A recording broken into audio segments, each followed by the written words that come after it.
starting. Welcome to MJTV Global News, informative news with a global perspective.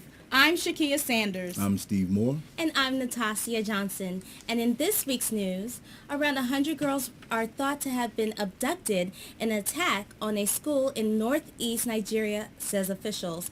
Gunmen reportedly arrived at the school in Chibok, Borno State late Monday night. The attackers are believed to be from the Islamist group Boko Haram, whose militants frequently target schools. On Monday, bombings blamed on the group killed more than 70 people in the capital. The name Boko Haram means Western education is sinful. The organization seeks to establish a pure Islamic state ruled by Sharia law, putting a stop to what is deemed Westernization. The exact number of missing students had yet to be established, as some of the girls had managed to return to their homes. Many of the girls were abducted by the rampaging gunmen who stormed into the schools in the convoy. A witness told officials that gunmen overpowered the soldiers who had been deployed to provide extra security ahead of annual exams. A girl who managed to escape and wished not to be named told the reporters that she and fellow students were sleeping when the armed men burst into their homes. The girl said she and her schoolmates were taken away in a convoy, which had to slow down after some of the vehicles developed a fault. Around 10 to 15 girls used that opportunity to escape. Nigerian media reported that 2 members of the security forces had been killed, and residents said 170 houses were burnt down by the attack. This year, the group's fighters have killed more than 1,500 civilians in 3 states in northeast Nigeria, which are currently under emergency rule. Steve? Thank you, Natasha. Can hair extensions kill you? Indirectly, yes. According to a physician who speculates that Atassa Graham, 34, died from a possible allergic reaction to the adhesive used to apply her weave. The Daily Mail reports that Graham collapsed at a club where her boyfriend was the DJ, but this is not a freak accident. Graham, who had reportedly used hair extensions for 14 years, collapsed after clubbing all night long into the early hours of the morning. The doctor speculates that the sweat from dancing may have allowed glue to enter Graham's bloodstream, in turn causing the death by a chemical reaction. The Home Office pathologist Michael Heath told the inquest into her death that the latex glue used to apply her extensions, or the solvent for removing old ones, may have been to blame.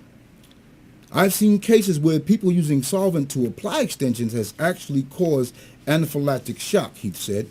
There are about 10 to 20 deaths a year in this country, the United Kingdom, many more in America. I've seen 4 in the last 3 months.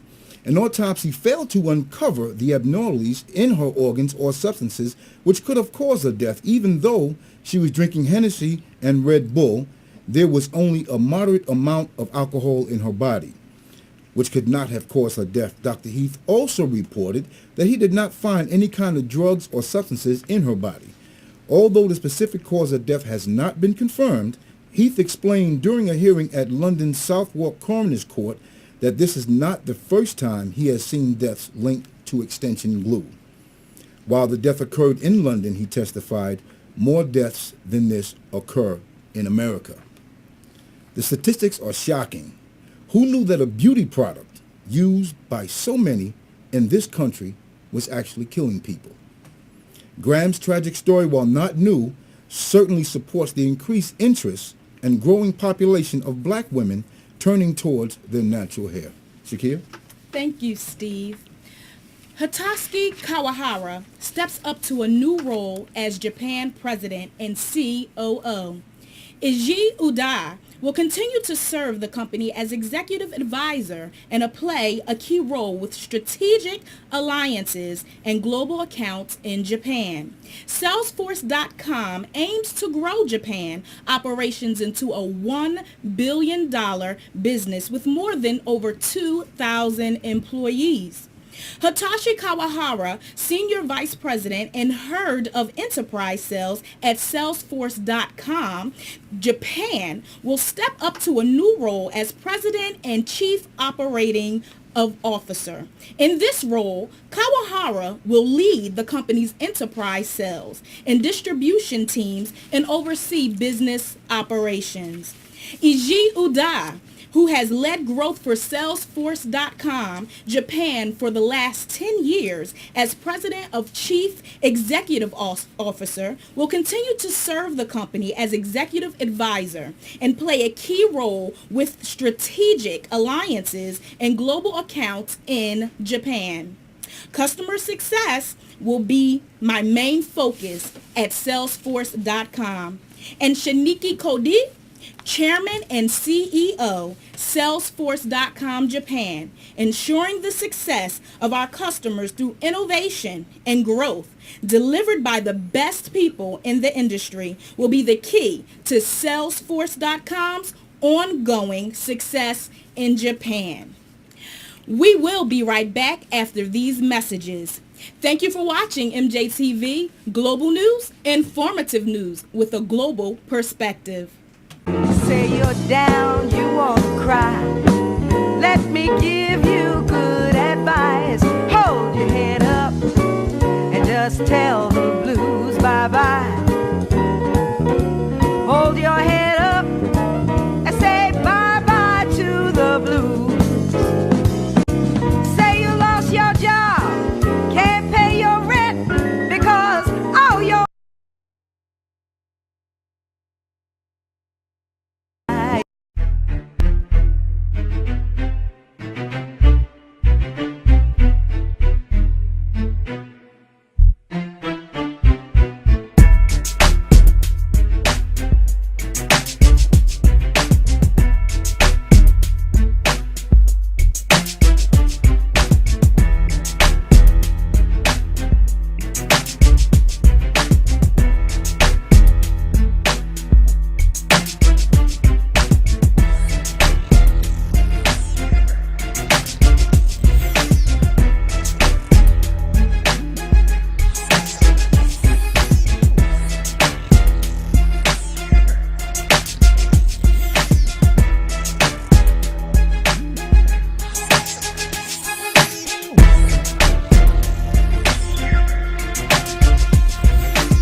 Hello and welcome back to MJTV Global News on mjtvnetwork.info. The authorities in Nicaragua have put an entire country on extreme red alert, the highest possible after the country was hit by a series of tremors. Nicaraguans were asked to sleep outdoors as it was warned of the possibility of a powerful earthquake to rock the Central America country. Officials said the recent tremors had reactivated a fault which caused a devastating earthquake in 1972. Between 5,000 and 10,000 people were killed in the disaster. The government agency in charge of disaster preparedness said it was getting ready for a catastrophe of major proportions. Soldiers have been erecting field hospitals, and Red Cross urges people to donate blood to replenish the country's blood supply. Steve? Thank you, Natasha. Iraq's government has closed the notorious Abu Ghraib prison because of what it says are security concerns. Justice Minister Hassan al-Shamari announced that its 2,400 inmates had been moved to other prisons in the central and northern provinces.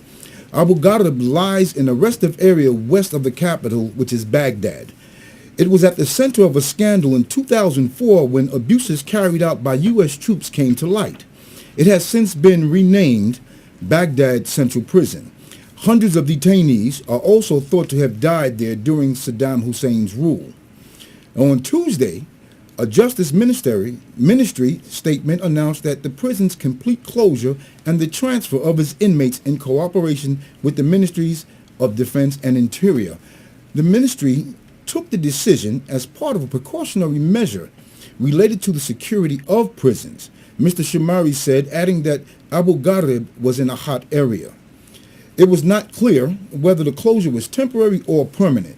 Last July, militants attacked Abu Ghraib and another jail in Taji, north of Baghdad, freeing hundreds of inmates, and more than 50 other prisoners and security force personnel were killed in those raids, which were claimed by the jihadist Islamic State of Iraq and the Levant, ISIS. Abu Ghraib is about 25 kilometers or 15 miles west of Fallujah, a city in Anbar province which since early July has been under control of the Sunni tribesmen and the militants allied to ISIS. Shellfire killed 5 people and wounded 16 others in Fallujah on Tuesday, while a mortar attack and twin suicide bombings hit Anbar's capital Ramadi, left 1 dead, according to the AFP news agency. Now, the unrest in Anbar and elsewhere in the country has left some 340 people dead so far this month. Shakir? Thank you, Steve. In Germany, German economic confidence slips on Ukraine worry. There was a key German measure of investor confidence in the economy that slipped in April as the conflict in Ukraine created uncertainty about the future. The ZEW survey of investment analysts fell to 43.2 points from 46.6 the month before and below market expectations for 45.0. It is the second month of the index that has fallen because of concern over Ukraine, where Russia has annexed the Crimean Peninsula and is now accused of stirring unrest in the eastern part of the country. Europe and the United States have imposed sanctions such as travel bans and asset seizures aimed at individual Russian officials, raising fears of wider sanctions that could disrupt trade. Russia remains a significant emerging market for German car makers and industrial giants like Siemens AG. Germany, meanwhile, gets about a third of its natural gas from Russia. The ZEW, or Centre for European Economic Research in Mannheim, said Tuesday that Ukraine still creates uncertainty about coming months despite strong confidence in the current state of the German economy. Still, the index remains well above its long-term average of 24.6 points as the German economy continues to expand with low unemployment. Steve? Thank you, Shakir. We'll be right back after these messages, and thank you for tuning in to Mjtv Global News.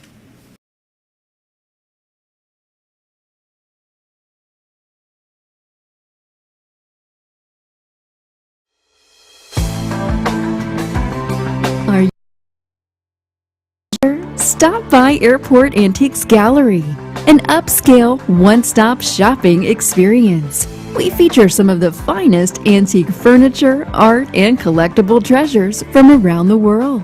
Airport Antiques and Eclectic Treasures provides professional auction and estate services for your personal valuables. We turn your treasures into... Located at 3440 Lang Avenue, Hapeville, Georgia. We are waiting for your call, 404-530-3930. That's 404-530-3930. Airport Antiques and Eclectic Treasures.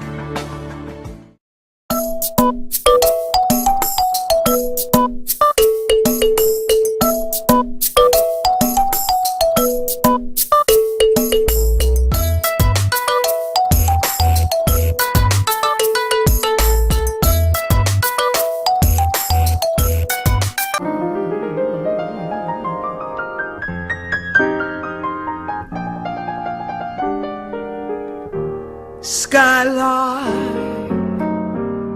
have you anything to say to me?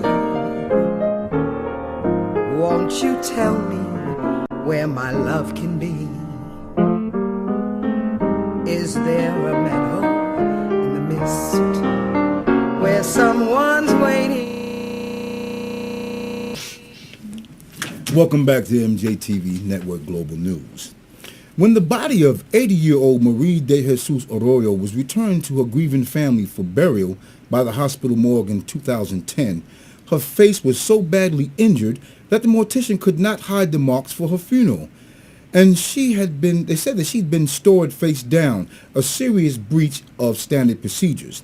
Knowing the injuries were not present on her face when she passed away, and concerned that her body had not been treated with care, the Arroyo family contacted an attorney seeking damages against California's Boyle Heights White Memorial Hospital for mishandling their loved one's remains. It was only when the hospital filed their own motion to dismiss the Arroyo case of mishandling, however, the horrifying details of their wife and mother's last moments came to light.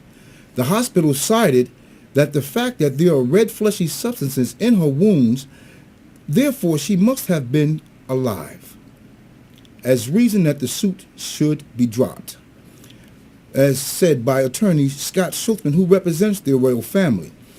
Skeptical, Schultzman talked to his own expert, William Lewis Mannion, who confirmed not only that Arroyo was alive when injuries occurred, that she had been prematurely declared dead.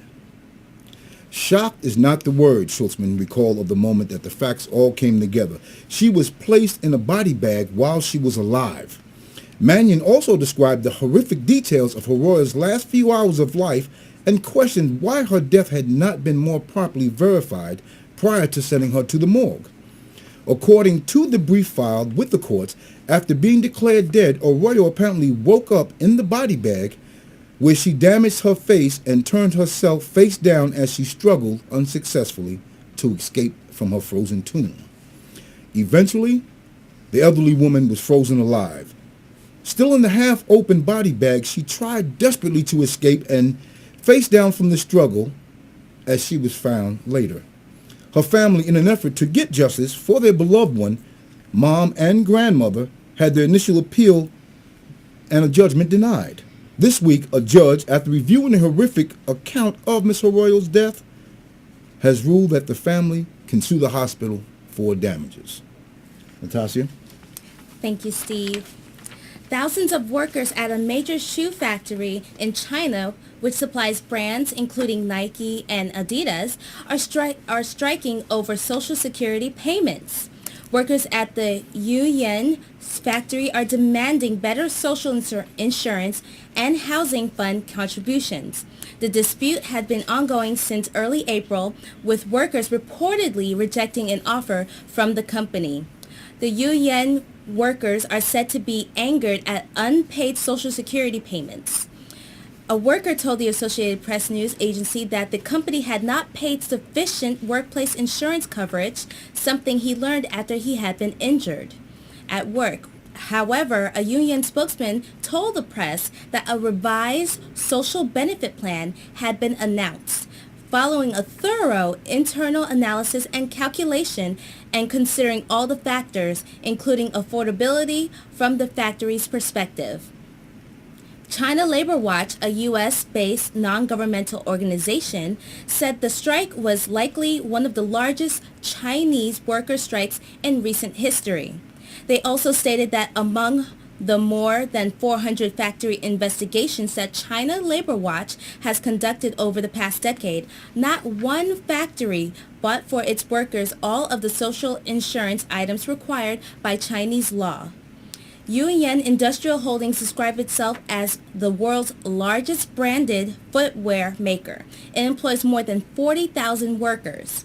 Factory conditions in China have come under increasing scrutiny in recent years, with more workers striking or rioting over low pay or poor conditions. To you, Shakira. Thank you. Australia's first Bitcoin ATM has gone live in central Sydney, allowing passerbyers to buy and sell the digital currency and exchange it for cash. The orange machine, which resembles a regular banking ATM, was unveiled on Tuesday morning inside a Westfield mall on Pitt Street. The machine, the first of several to be rolled out across the country, will make it easier for regular people to deal in Bitcoin, said co-owner Chris Guzowski, CEO of ABA Technologies. Since the digital currency's mysterious creation in 2008, buying and selling has been handled largely by online exchanges, which Mr. Guzowski says are too complicated for everyday users. We will be right back after these messages.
Hey, baby, see my keys? Can't find my keys. Oh, there they go. Be in the corner right quick. I'll be back. Yeah. In the corridors of my mind, I imagine what the road of life will be like. Welcome back to Mjtv Global News. And now we're going to bring you the weather from the United States and from around the world.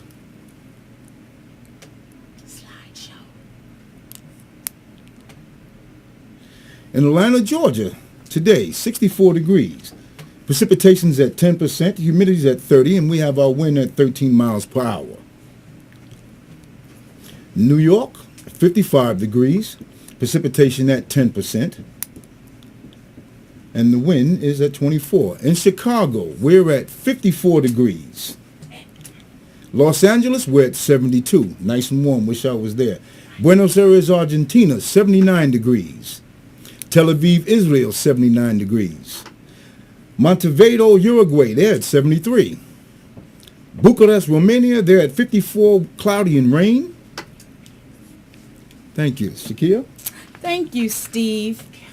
Security forces dispersed student protests at Al-Azhar University. 2 protests were organized by male and female students on Wednesday by students against the coup group at Al-Azhar University. Sarah Youssef, SAC female spokesman, said Central Security Forces based in front of the administrative building on the male students' campus dispersed the protests organized by the male students. Students were arbitrarily arrested.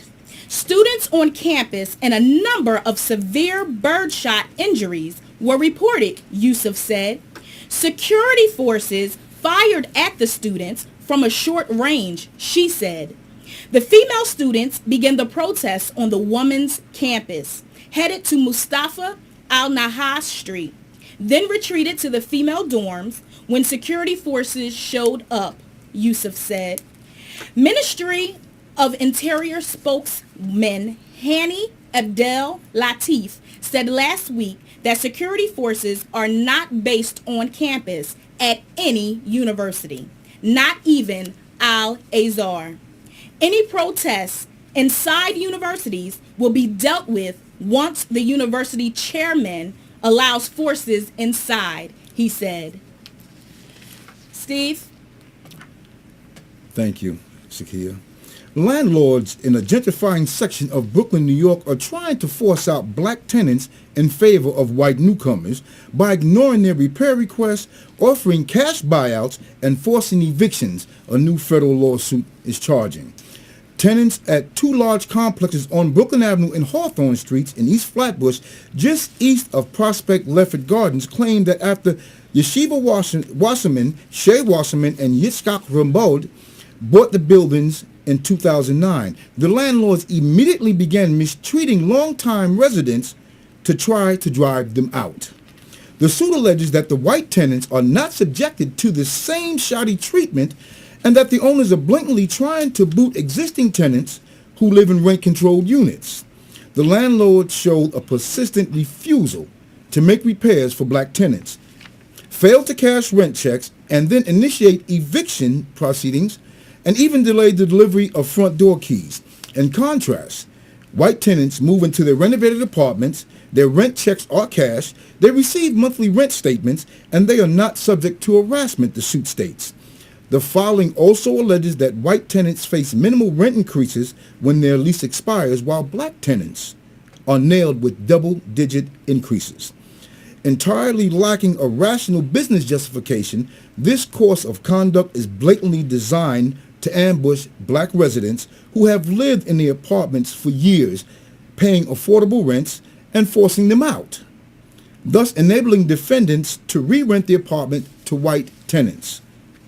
One-time long tenant claims that she has been without hot water since Friday, despite repeatedly alerting her landlords. Representatives for the landlords did not immediately return calls for comment. Tasha? We will be right back after these commercials on MJTV Global News.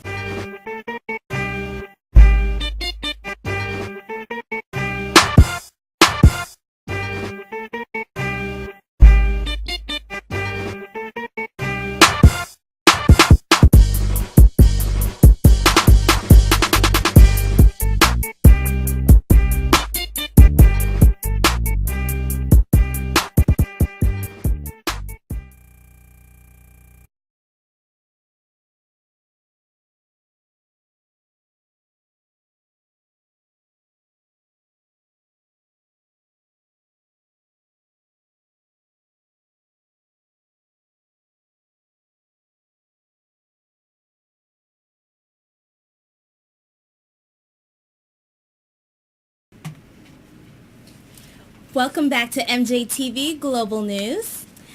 Forensic anthropologists are disinterring the remains of children at a Florida reform school. Former students hope the dig will provide answers about child abuse within the school's walls. Within the past year, anthropologists working for the University of South Florida have exhumed the remains of 55 children on the grounds of the now shuttered Arthur G. Dozier School for Boys.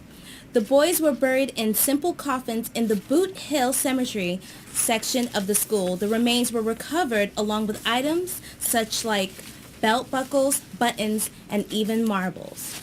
From 1900 to 2011, the Dozier School in Florida was a state-run reform school for boys who found themselves in trouble, whether stealing cars, skipping school, or in some case for some young children in need of an orphanage that was not available. In the past decade, hundreds of men have come forward alleging abuse and neglect on the part of the school, specifically horrible beatings given out